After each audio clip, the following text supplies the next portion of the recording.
How to transfer a specific video to Dropbox on Facebook mobile. Hello guys, in today's video I'm gonna show you how to transfer specific video to Dropbox on Facebook mobile. First thing we're gonna do is go to Facebook and then click these three lines in the top corner and go down, click settings and privacy and then settings, and here just go down until you find transfer a copy of your information, and then click this one, next, and now click Dropbox and click none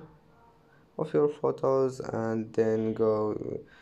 to your videos and click specific videos, and then just select any video and click next, and then next, and just connect to your Facebook with Dropbox, and that's it. Don't forget like and subscribe, and see you in the next video.